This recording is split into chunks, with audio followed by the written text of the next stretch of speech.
the end of the day, selling is transferring a feeling. If you don't have the feeling, you can't transfer it. If you don't have a good, positive feeling, dude, you're an actor. You have to sell and run your business from a place of positivity. And however you get there, God bless you. Welcome to the Pete Primeau Show. It is episode 197, How to Get the Midas Touch. Our guests, Greg Jent and Steve Houk, will be with us momentarily. But first, let's pay the bills. If you haven't bought my book, Sell a Million, what are you waiting for? 101 tips for furniture and mattress store owners to sell another $1 million or more this year. If you invest in that book, and I think it's only $14.99 or something like that right now on Amazon, go ahead and give me a call at 419-560-3169 if you need help in implementing any idea in that book. Completely free, no catches. And I'd like to thank my friends and sponsors at the Mattress Industry Network Group. Thank you, Steve. Thank you, Greg, for sponsoring the show. And do we have anything else? I think that's it, Chris. Let's get to the show. Oh, let's talk about the Mattress Industry Network for just a second. The Mattress Industry Network Group's core values are to help you build, market, sell, and succeed in the mattress industry.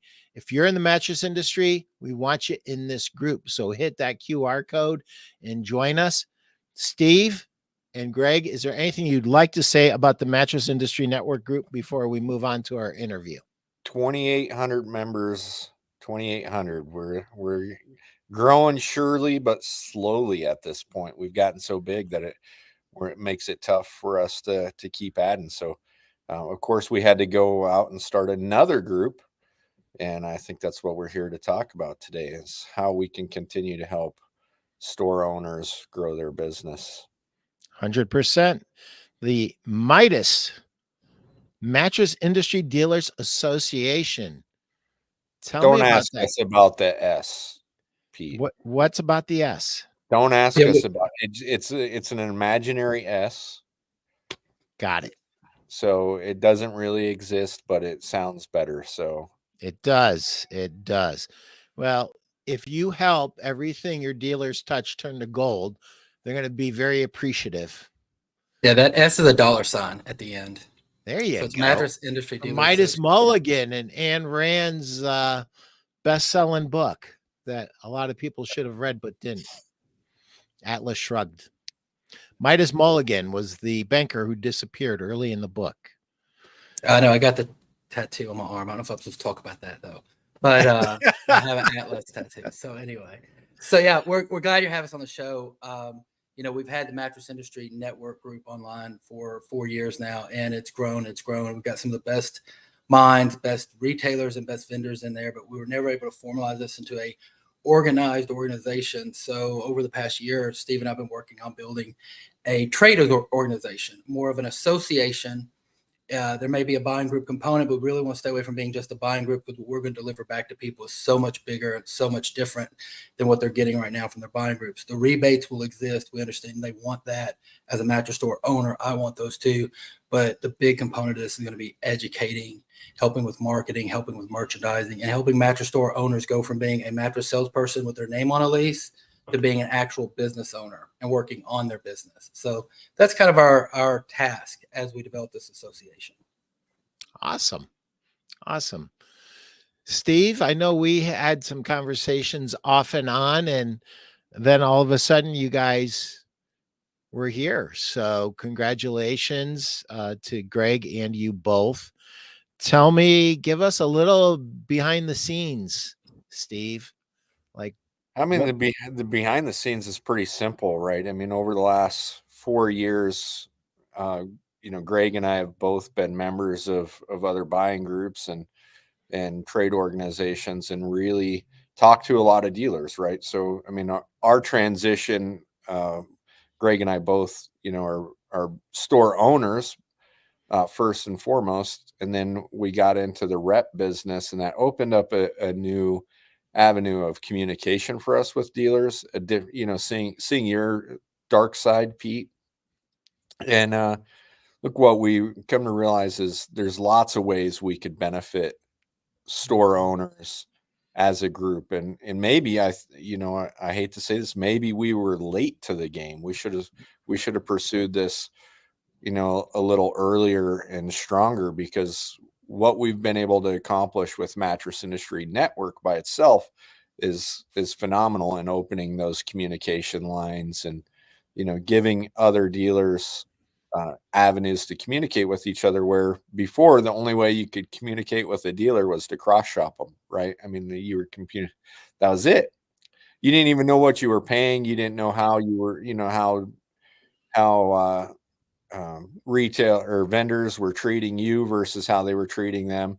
So I think we've opened up a whole avenue of communication that didn't exist, and so it's pretty awesome. And now we're just looking to apply that to help dealers succeed. So it was kind of our promise in the beginning. You guys post every time you post those core values things. I think, from the very beginning, we don't even have that on our Facebook group anymore, but really it is about helping to build, market, sell, and succeed. And that's, I think, where we're going to head as the driving force behind MIDAS. Our informal slogan has been "Mattress Members Matter." So we're mattress store owners. This is a group by mattress store owners for mattress store owners, and so we see this very targeted to the things that maybe these larger groups and associations don't think about, the difference between what an appliance store needs or what a full-blown furniture store needs in comparison to what a mattress retailer, independent mattress store owner needs. And so we want to deliver on that. And we think we can. We think we've got the right resources, the right people around us that are helping us with this, that this is going to be a big deal in 2025. So we're really looking forward to it. It's going to change the industry, we hope. Randy Thompson, aka the adjustable bed guru, says, looking forward to seeing what is coming up with these guys. Me too. I am so curious about this. It's we had some preliminary conversations, then you guys kind of went dark, and then all of a sudden, boom, which is great. And so tell me this, guys. Are you pleased with how you've started off in the last couple of weeks? So, I mean, I think, our initial sign up, we've got over 100 stores represented in just our initial ask. So, and we're not heavy, strong pursuing dealers at the moment. We're still working on, building that foundation with vendors, and we've got our work cut out for us, but ultimately we're stuck in that, the egg before the chicken, we've got to get dealers and we've got to get vendors. And so the only way to do it is just run, and we got to move. Yep. What is the most common question you're getting from potential members?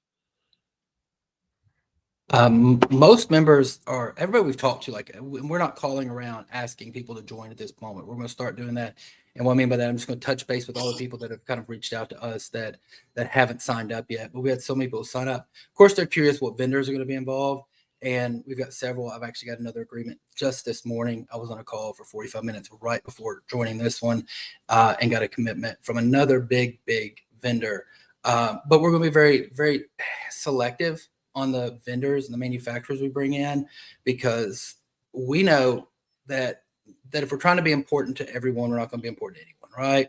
So we're going to bring in the ones that we think are going to return value back to the mattress store owners, first criteria, that care about the industry and want to give even to mattress store owners that they may not already be selling to, right?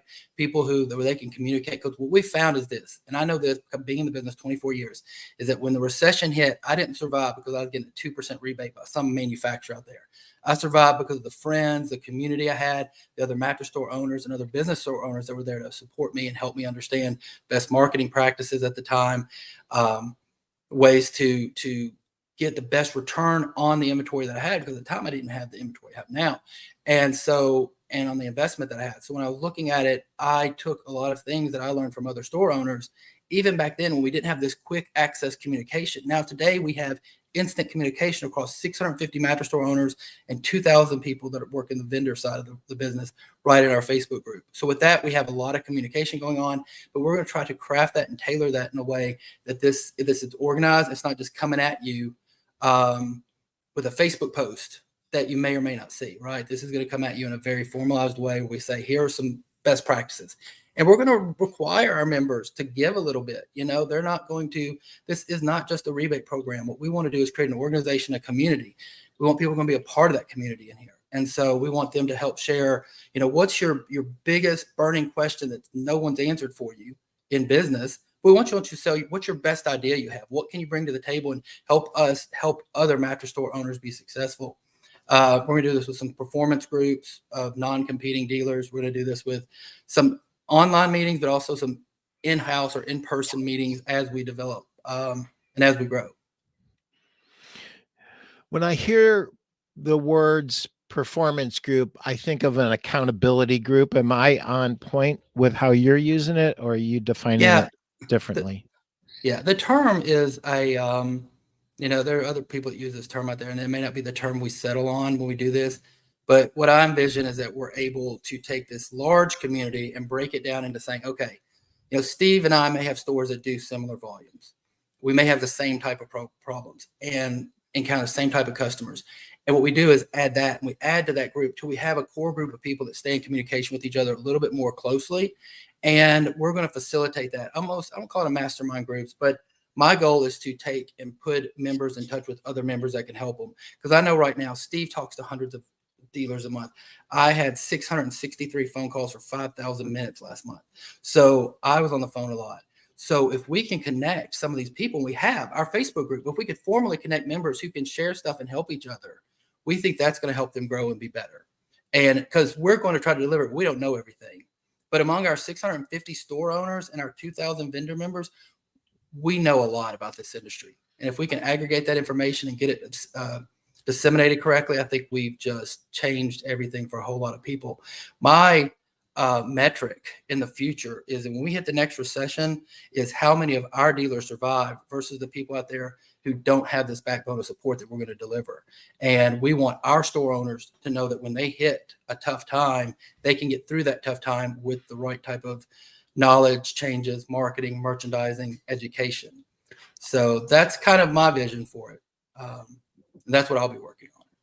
And I'm here to tell Greg when to be quiet. So no, I mean, that is a key role I play, but I mean, part of the why now, right, Pete, is look, when we're looking at traffic trends over the last 4 years, right? Let's just say, I mean, we had a peak, either right prior to COVID, and then after COVID, we saw, a lot of businesses skyrocket, and then we had a lot of people enter the industry at the same time, right? Because they were working from home, so they were looking for ways to not go back to work. And everybody thought that this industry was the easiest one to jump in for some reason.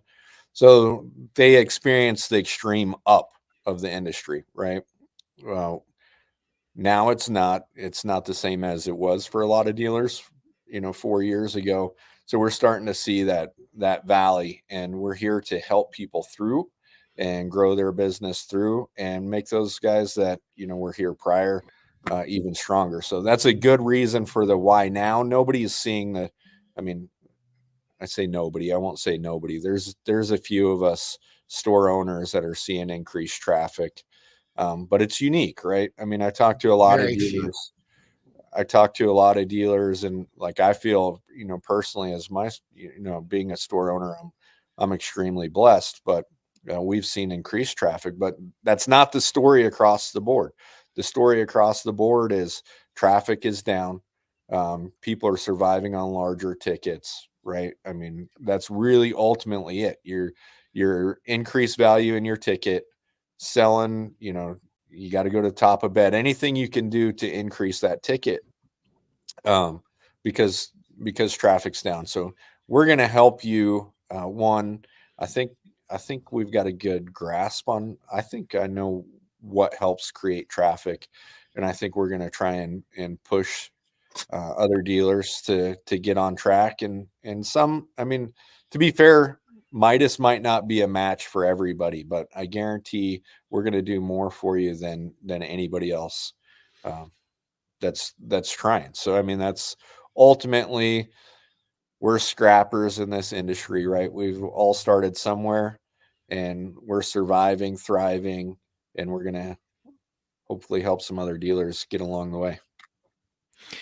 You know, Greg, I think you're the one that mentioned this. You put your finger on something that is a big part of our business. A lot of mattress store owners were not former business owners. They were salespeople at other mattress stores. And then they become a mattress store owner because they've scraped together the necessary capital to do so.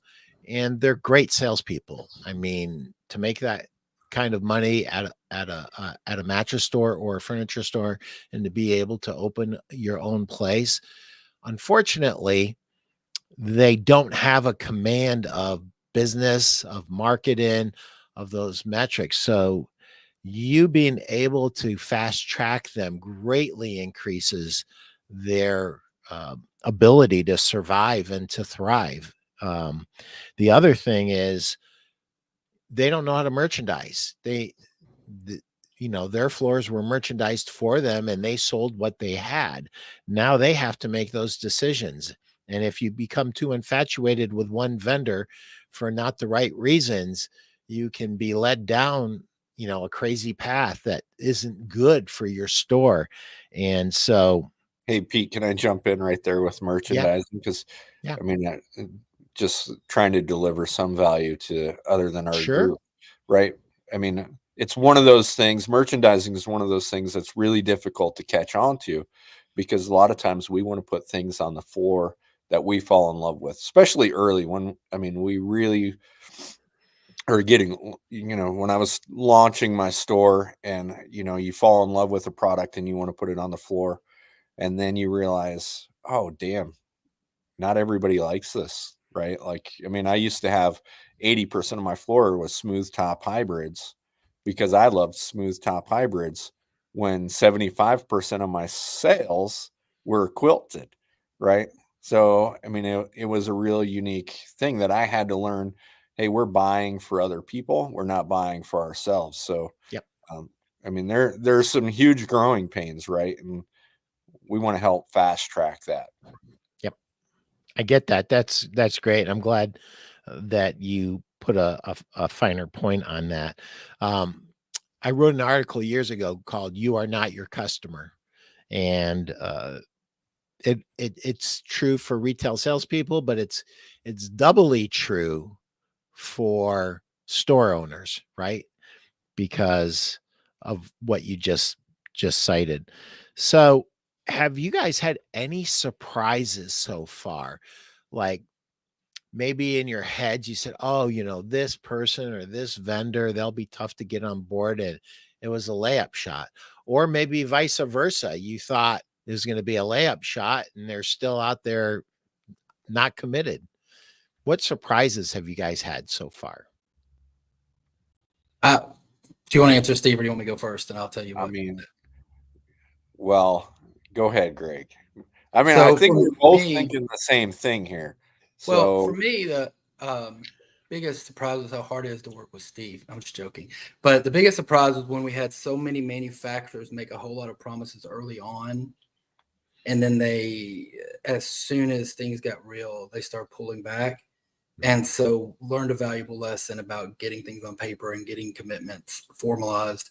Because and that's kind of when we said we went in that little dark phase. We weren't dark, we were working our butts off, but we couldn't be quite as open in public about all the vendors that we've been negotiating with and bringing on board. And we're kind of letting the vendors make their own announcements. You'll have several this week. But it was just a situation where that surprised me, that I had some serious promise, some very, very detailed promises from manufacturers. And then they all kind of decided they were going to renegotiate after everything was already negotiated and finalized. But we've learned a lesson, and we move forward from that, and it's made us better and stronger. And it means that the vendors we are bringing on board are going to be real partners and not just there to not just, I mean, money. They're not nonprofits, but they're not going to be in it just for the dollar, and they're going to be there to help mattress store owners build their business in other ways. So that's what led us to where we are. And actually, it was a blessing. But at the first, I was a little surprised that we got promises from all kinds of vendors. I'm kind of glad some of them didn't come along for the ride. Yeah, I mean, like Greg said, right? We went dark for a period, and we were working it, but ultimately it came down to we had some vendors that we thought were layups, right? That, I mean, they talk the layup talk, and then, I mean, then we realize, hey, we're not in this industry, right? I mean, we say we're not a buying group, but I mean, there's a buying group component. So there is some competition, and there's some big boys that have been around for a really long time, and nobody likes competition. And I mean, if we could squash out our competition, we would probably try to, right? I mean, we all do it as store owners. We want everybody to do well, but I mean, mostly we want our business to stay in business, right? So, I mean, as much of anything, you know, we're viewed as a threat to some in the industry, and they use their capital to try and get rid of us, but we're still here, right? This is a big industry. There's lots of room for everybody to have success in this industry. We all bring different components.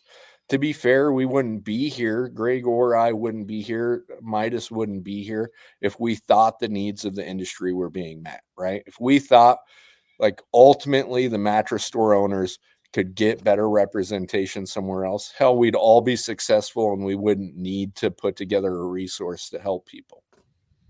Unfortunately, I mean, as our Mattress Industry Network has grown, we've seen a decline in just about all the other resources out there. And this is why we see, you know, things like, you know, Kinsley's Sleep Summit taken off, right? I mean, there's a huge need.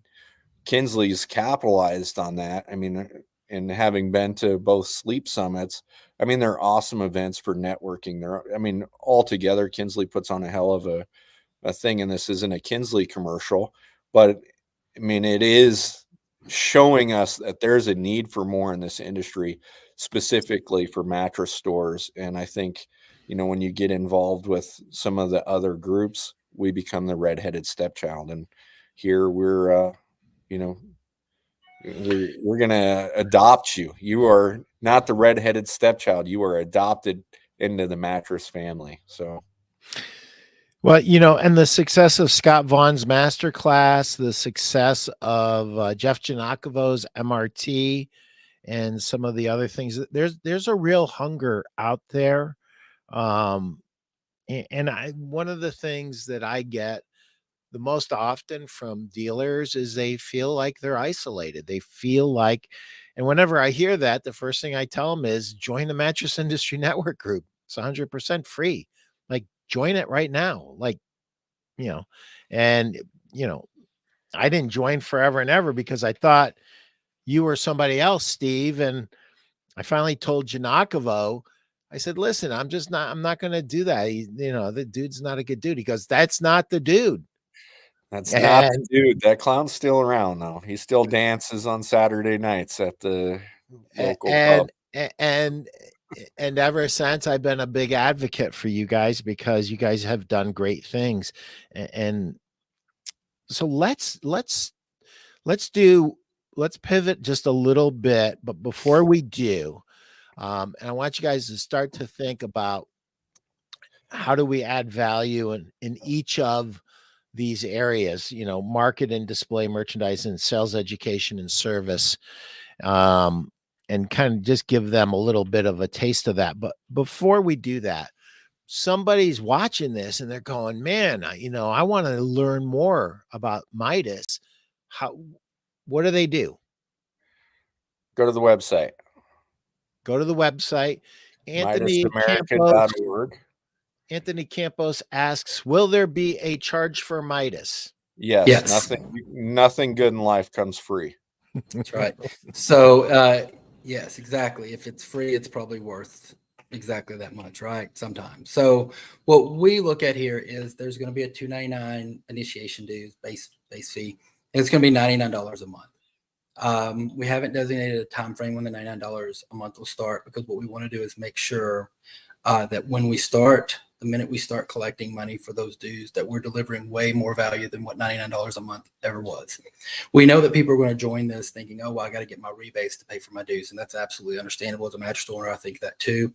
But the value add, again, the rebates should be that's just something that comes to you. That's just extra money every quarter you're going to get from the vendors who are part of our group. But what really going to happen here is we want to deliver on knowledge. And as I said before, I don't know everything. Steve doesn't know everything. But between the people in our groups, the people we build, they have a lot of information to share. And just like you said with Janakovo and with Scott Vaughn and with these guys throughout our industry that are already delivering some value to everyone, we've acted as a connector, as a conduit to bring all these people together for 4 years now for the Mattress Industry Network. So we're going to continue to do that, but just in a more formal way. And we're going to work with all those experts and leaders in the industry. And we're going to discover new leaders, because a lot of people had no idea who Scott Vaughn was and how incredible he was until they were able to see what he did. And no one knew about Janakovo until he delivered on what he could do. And we know that there are a lot of resources out there in the industry that haven't been tapped yet. We've talked to a lot of them, and they're in the background, they're listening, they're watching, but they haven't been contributing. So they're not sure where their role is. So we're going to bring all those people together over time. And we're going to just, see how everybody can help everybody. And I think it's going to be fun. It's going to be exciting. So if you're listening to this podcast, it's MIDASamerica.org. MIDASamerica.org. Go to that website. Find out more. There's 2 forms to fill out on there, Pete. So if you're a vendor and you're interested in partnering with us, there's a vendor form. So you can see it, vendor sign up. Yep. And then there's a dealer sign up. So unfortunately, there's not a rep sign up. So reps work on your manufacturers, right? Get those vendors to sign up, and we are anxious to partner with the right people ultimately, right? I mean, that's our goal, is to deliver value to mattress store owners, period. Awesome. So what I love about having you two together is you guys often see 2 sides to a coin. And I love that, because you guys have different perspectives. So if I say to you, Jeff Janakovo says, been here around the block for 10 years now, helping all of us grow in the industry. Yes, you have. And even before that, Vernon Williams would love to see a network of mentors, mentorship, maybe geographically based for new and struggling owners. Yeah. Wow. That's a money recommendation right there. Yeah. And that's when we were talking about those performance teams or groups, which I hate to use that word because I know there's another group out there that uses performance group, but that's the type of thing I'm talking about, a mentorship program. But I think a lot of times we lose sight that this mentorship, you have something to give as well. I mean, even you have a mentor relationship with somebody. I've had mentor relationships with many people in the industry, and then I just happen to have some experience that I can feed back into that loop, and it builds everybody, makes everybody better. So yes, you're going to have, I guess out there a tier of people who have more experience and more success. They're going to be delivering back in that mentorship, but we're going to create these groups of business owners where they can share all their best practices, but we want to keep it geographically related, but also far enough apart when we start partnering those people together with that mentorship program that they're not stepping on each other's toes. Because who wants to sit at a table with someone that's down the street from them and share their best ideas, right? So we're going to work this out. I think that's part of the difficulty we've run into as the Mattress Industry Network has grown, right? I mean, the bigger the group has gotten, really the less contribution we've gotten from store owners. And part of that, I mean, I think is fear of helping your competitor. Yeah. Which is silly. Like, I mean, to be fair, there's very, very little that is original in this industry. You know, a lot of it is borrowed, fine-tuned. I mean, you buy Pete's book, you get like 90% of what other dealers are doing, right? Like Pete didn't, most of that stuff came from Pete's great dealers. Oh yeah. So, I mean, There's nothing in there that's Pete Primeau original idea. All of that, every bit of it was me being blessed by really smart dealers and you know, watching what they did. Walk into 10 mattress stores, you'll figure out who's good at selling a mattress and what technique works, right? Like, I mean, there's not a ton of new in this industry. I think, I mean, we see maybe some with Blake and Mattress AI of how there's some new approaches, but ultimately, most of us sell mattresses the same way. You know, there's like 3 really, really distinct types of mattress stores. I think maybe 4, you know, with the high end, mid, and then that low, and then the by appointment stuff. So, I mean, I think you and I talked about it on the fourth quarter podcast we did, right? I mean, the types of mattress stores, like you're not extremely unique in this industry. So there's people that are successful in each category. We're looking to help those people and those people that want to grow. This is, I mean, ultimately, like, if you want to be part of MIDAS, join MIDAS because you're interested in growth, not because you're here to be a leech, right? Like you're not here to suck the blood out of somebody else. If somebody's going to, you know, breathe life into you and make you a disciple, like it's your job to disciple others too, right? This is part of the you know, I've had a great relationship with you, Pete, for the last 4 years. I mean, I call Pete when I got problems. So he's a great mentor to me, and I think, you know, that's important to have somebody in your life that's been there. I'm a huge fan of reach one, teach one, right? So you have one person that is, you know, speaking life into you, and you speak life into somebody else. And I mean, that's a huge thing for growth. But when we look at these performance groups, mattress mind, you know, I like the term mattress minds because one, I own mattressminds.com, suckers. No, and that was the name of our you know, our mattress mastermind group that we had rolling. So I mean, I think there's lots of opportunity for growth. Anyway, sorry, this is my diatribe for the day. Randy Thompson. After the Scott Vaughn mastermind meetings, our average sale is up about 45% in the past 4 months. After 40 years, this is the biggest jump in average sale I have seen. Learning the mindset in the right product mix is powerful. These guys are on track to help the industry do impressive things. Thanks for that, Randy. Thanks Always for love to hear success stories, especially in today's environment. And I especially love the fact that, you know, we were all in the same room, right? Steve, Greg, Randy, and me were all in that same room. And the stories that came out of that room. And you know what I love about Scott is I'm all steak and maybe not as much sizzle as I should have, but I'm all steak. And he really lives up to that. And you guys strike me as the same exact guys. Like, you know, maybe a little bit of sizzle, but it's gonna be steak. I mean, Scott's way sexier than us. He's got an airplane. That's funny. I mean, that's his sizzle. He can fly to you anytime he wants. I love that. I'm waiting for him to come pick me up in Boise, though, so we can. I know. I'm waiting for him to come pick me up for the Black Friday sale, so I don't have to drive. Or Randy. I mean, Randy can come fly on down. Randy. Yeah. You know. Yeah, Randy can fly too. He's been a pilot for many years. So, guys, if there's a dealer who's watching right now and they're struggling, where would you start? You know, I know where I would start, but I want to hear from you guys. Where would you start? If we're talking about marketing, display, merchandising, sales education, and service, where do you start first? I'd say at the About core, Greg? we're all marketers, right, Pete? At the We are. core. So the first thing I do is right behind Pete's head is there's a book on that wall. I'd get that book and I'd find out what I'm not doing in there. The first thing, because that's a short read, great outline.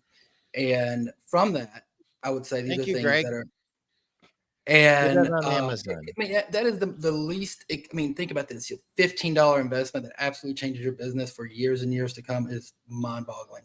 But what is great about that is you can take that and create an outline and you can say, okay, am I doing these things? Am I not doing these things? Once you are doing those things, then you can kind of say, what is my, you try to look at your return on investment in marketing. And that's one of the things I always try to look at is, okay, are you throwing good money at bat after bat? Are you doing TV and radio and newspaper and the legacy media types and not getting that return?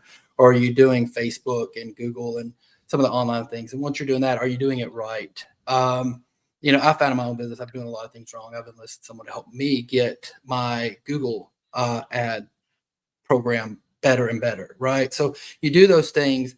So you got to find out, because a lot of these dealers don't have all the funds in the world. So we want to stop throwing good money after bad and really find out what your marketing plan is and make that plan and stick to it for 3 months or 6 months to see if it gives you the results you need. So that was the first thing I would do. I just want to put a fine point on some of that because you kind of rambled through that and it's so profound what you said. Stop throwing good money after bad. Measure your results on advertising. Make sure that your marketing is giving you a return. And I happen to know somebody who's on this show right now who is probably the best on Google that I've seen.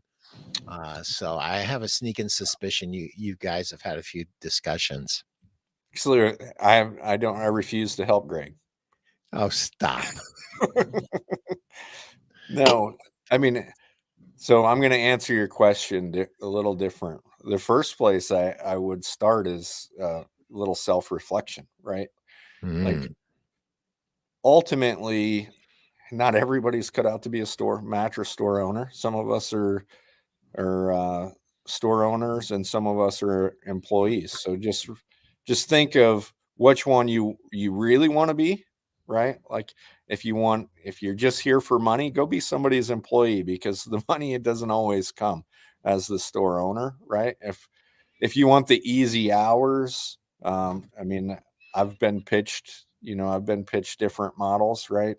I can tell you, like, there's no easy way to be a store owner. None, not one. I haven't found one that works easier than others, and I've tried them all. Right? I've been a discounter. I've been by appointment, and now we're in that that mid-tier stuff. So there's not an easy method. So figure out first if that's who you are.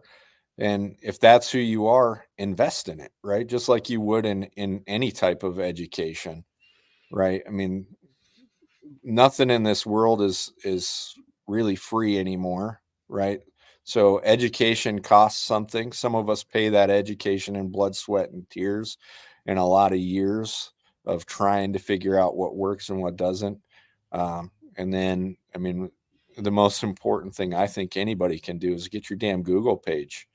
That's it, right? Like, I mean, that's, if you don't have a Google My Business profile up and rocking, and you're not doing some Google advertising in some shape or form, you're doing it wrong.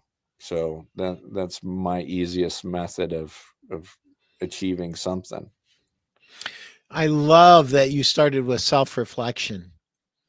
That wasn't the question, but that is actually a place that you have to start. Do I really want this? And if I really want this, what do I need to do to really be good at it? And the acknowledgement that there is no easy way. And I can tell everybody after 43 years of doing this, there is no easy way. And if you're looking for the easy way, you're probably in the wrong place because it's not easy. And this idea that you need to invest in your education is huge.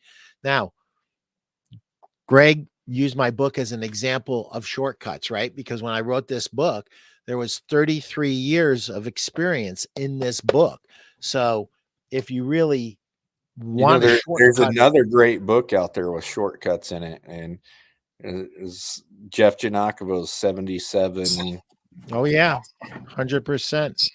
I don't know where to find it at, Jeff. I know you were watching. If you drop that thing in the comments too. I know it was free at one time, and I don't know that they're so Great book. Absolutely Jeff great that book. I mean, that I read that book before I knew who Jeff was. I remember Jeff was, I think he did a like a meet and greet. I used to think Jeff was a rock star. Now I met him, I know he's just normal. But I think he did like a meet and greet in was it HFA space or HSA or one of those? Do you know the backstory on that? No. They asked me to speak. I was too busy. I couldn't speak. And I told them, I called Jeff and I said, yeah, that's a good book too. No, he has a better one. I mean, nothing I know. wrong, I was just nothing wrong with Space for Leadership, but the My bookshelf. 77 advertising, it is all about marketing, right? Yep. Sorry, go ahead, Pete. I was just showing that I had that right on my No, bookshelf. no. So I called Jeff immediately. I said, Jeff, before I put you up for this, I want to see if you want to do it. I can't do it. I've been asked to do it. I can't do it. And he said, no, I'll do it. And so that was really good for Jeff. And I absolutely, it was impossible for me to do it. I wanted to do it, but I couldn't. This Google my business profile and learning this end of the business is something a lot of people just, they mess it up. And it's so basic.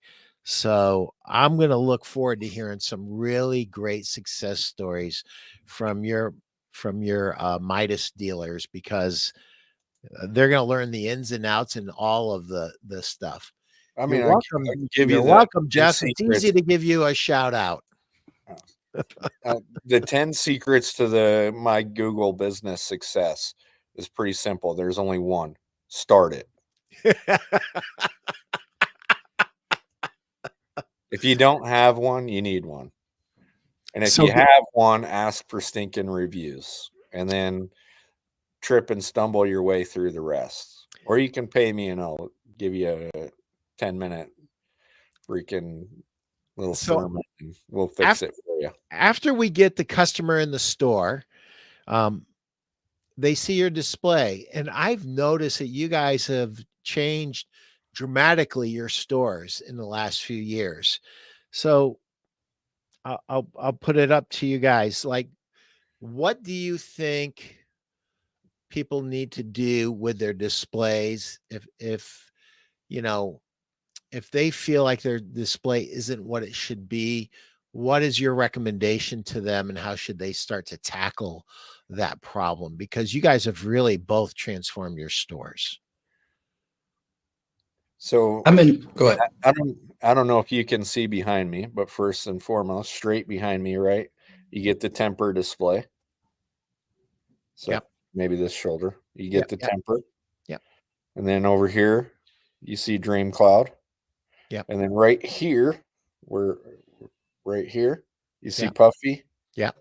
And then right there, you see Wink Bed. Okay. And then you can't see the line that I rep, which is Helix. But ultimately, I mean, it's about creating an experience for the customer that they want.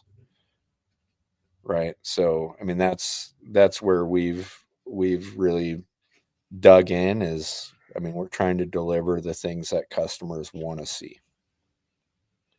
Yeah, and make it appealing, right? And make it appealing. I hit freaking Joseph, right? I hit him with, I mean, his store was, I mean, if you were a woman, right, make it semi-warm and appealing. You don't want to turn people off right off the gate. Depends on what type of store you are too, right? Sure. If if you're a stack them deep, sell them cheap guy, stack them deep, right? Make that your image and drive hard into it. That's not who we are. So that's not what I do. That's right. It's an expectation thing. If there's a story a long time ago about someone that went to get a haircut, and the haircut, they gave him a hot towel, and they gave him, a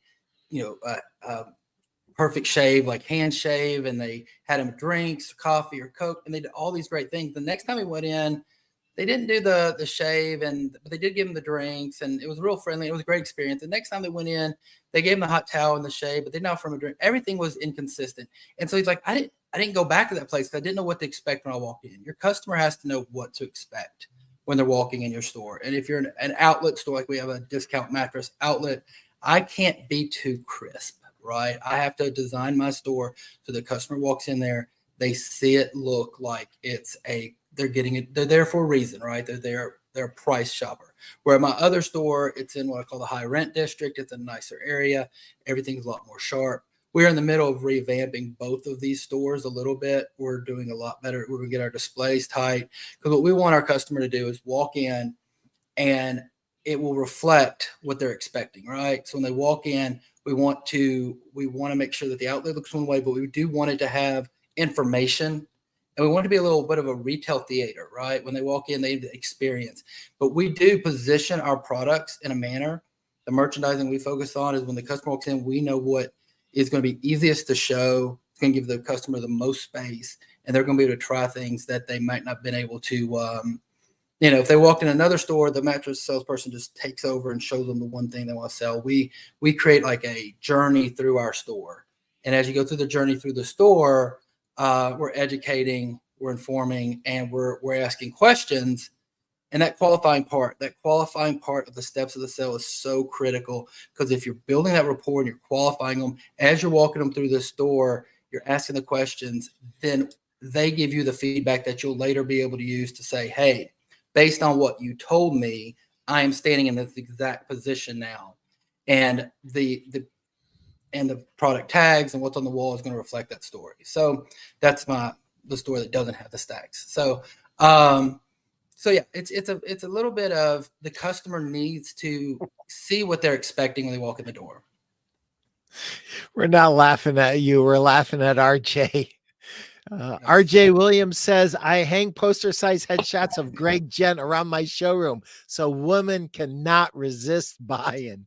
I had to put a kissing booth in mine. So there's a kissing booth. But I make sure it's when he's got 2 buttons down, RJ.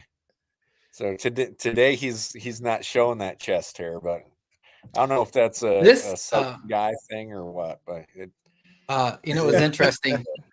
A manufacturer I represent, Bed Gear, is all about the fit. They talk about the fit.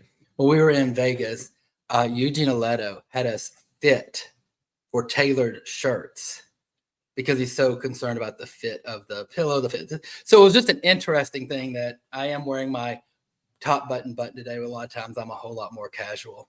So here, this is for you, Steve. We don't want to see casual, Greg. Cover it up. So, Greg, I'm really glad you brought up that point on consistency between your advertising and the display, right, the feel of the store. A lot of times that gets lost. And needless to say, if you're portraying the fact that you're higher end and more of a quality shop, it better look like quality. It better not look like a dirty window mattress store when you go in there. So, right. Oh, you guys, Chris Stone is just having some fun now. So don't look at his OnlyFans, Chris. Go ahead. But that's why you see the videos that I make of me in my stores, because when the customers come in, what happens is they're familiar with me, they're familiar with the store before they've ever been inside of it. So the minute they walk through it, they know where they're at. If I'm using someone else's photos, if I'm using someone else's store or background, the customer doesn't, they don't have that familiarity. They walk in and they're familiar with it, right? So that's intentional, and it's helped me along the way quite a bit. So do you let Mike get in some of these commercials, or is it just you? We try not to. Just joking. No, he is running. He runs the stores. He's the best. I mean, most people can't say how their business partners are as good as mine, but my business partner's a rock star. So I'm very fortunate. So if he runs things on the back end, he does sales as well, but he's usually more of the keeps the wheels running. Keeps the stores going. So when it comes to merchandising, what would be your one recommendation? Take your pick of which question you want to answer. One recommendation to help improve your merchandising, or a common mistake that you guys as store owners and also uniquely as reps see them making that they need to correct. So either a mistake, or what's the one thing you would recommend that they start doing that they're not doing? Well, what I would say is that every mattress on the floor has to be there for a reason, every brand, every unit, but it's not always because that's the piece you're going to sell. There has to be a story that leads you up to that. Sometimes if you find that you're selling a certain price point and you're selling $2,499 mattresses, you need to have that $3,590, $499 mattress on the floor, because some people are going to upgrade, but what that's going to do is it's going to make more people buy the $2,499. But also, if you're not selling the $2,499 because that's your most expensive mattress on the floor, and you're selling the $1,299 or $1,499, get that more expensive one. What you're going to find is people will go to the good, better, best story. They're going to go back to the better. So a lot of people shortcut themselves and say, I can't sell more than $1,000 or $1,500 or $2,000 mattress. Make a place for that one model up from anything you've ever sold, because you're going to sell more of the one below it if you do that. Don't stop there. I think that's a big mistake people make, that every mattress doesn't have to sell. I can have a mattress on my floor that I do not sell a ton of, but I know that helps me sell the one beside it. Yeah. And so I call those setup mattresses, and it has a purpose. Like, it's helping you sell another mattress. yeah, So that I love every mattress SKU has to have a reason.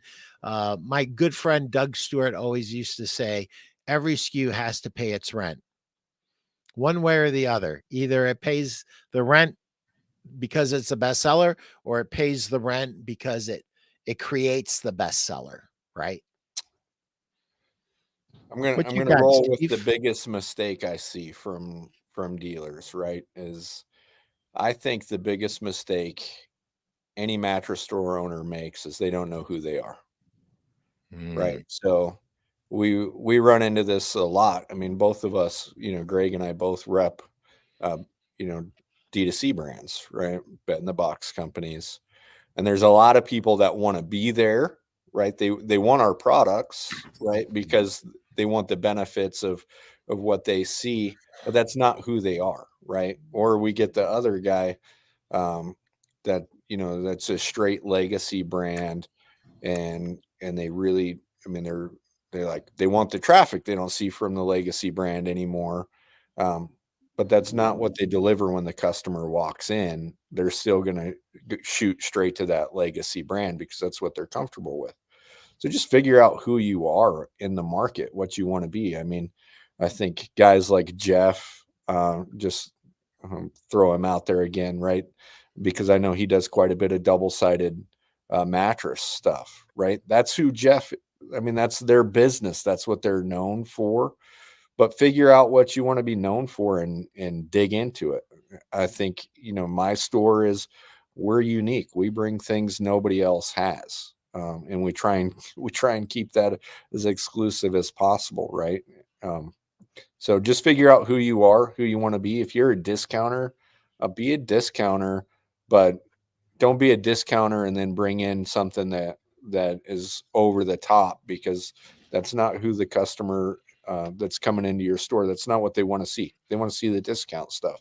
So double down on it. So, guys, the last 5 minutes is yours. Scott Vaughn says every SKU has to pay its rent. Pete Primeau, that's a phenomenal statement and true. And it's actually not Pete Primeau, it is Doug Stewart that always said that. And I just stole it from him. So thank you, Scott. Are you back? Are you still in Utah, dude? Guys, the rest of His the video show is was yours. Utah this morning. He was in Utah. Awesome. What a great trip that looks like. So, Greg, why Midas? Sure. Because we connect you with others in the industry that are going to help you grow your business. We're going to introduce you to vendors that you may not have been otherwise able to get in your stores, but we're only going to do that with vendors that we think will benefit you.